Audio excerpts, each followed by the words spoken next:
In 2008, the global economy was teetering on the edge of a cliff. But on the radio, a very different kind of boom was happening. As Wall Street giants crumbled, pop music was turning the volume all the way up. You had the Dow Jones plummeting, while Lady Gaga was just dancing her way to the top. A coincidence, or a symptom of something deeper? What if the stock market secretly dictates our taste? The clothes we wear, the movies we crave, and the songs we can't get out of our heads. This isn't conspiracy, it is economic psychology. It reveals a powerful truth about what we want when times get tough.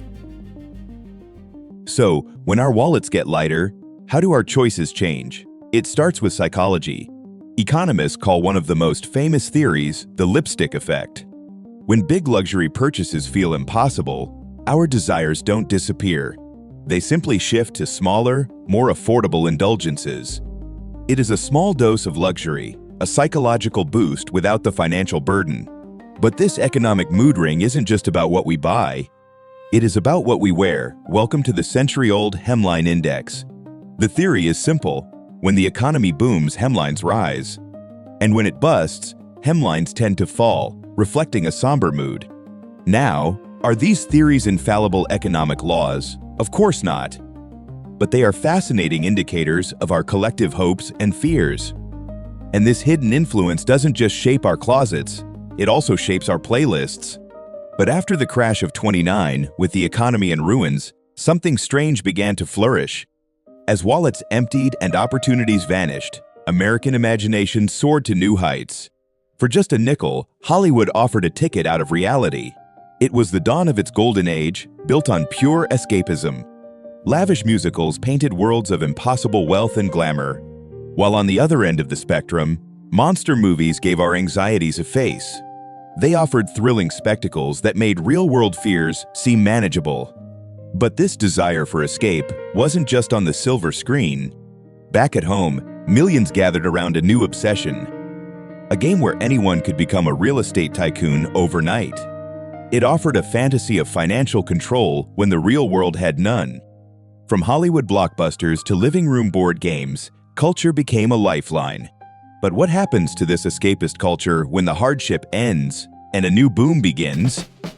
The 1970s, an economy running on fumes and a culture desperate for a new rhythm. Widespread anxiety hit, and culture responded in two drastically different ways. First, there was escape. Disco offered a polished, aspirational world, far from reality. Then, there was confrontation. Punk rock stared into the chaos and screamed right back. One chose decay and DIY. The other, flawless perfection. These weren't just genres, they were survival mechanisms. Both were powered by the very same economic engine. A culture fractured by a shared crisis. And this pattern of cultural push and pull, it never went away. After the initial shock of a downturn, a strange thing happens. Our entertainment doesn't just offer escape. It offers comfort. Consider the 2008 financial crisis.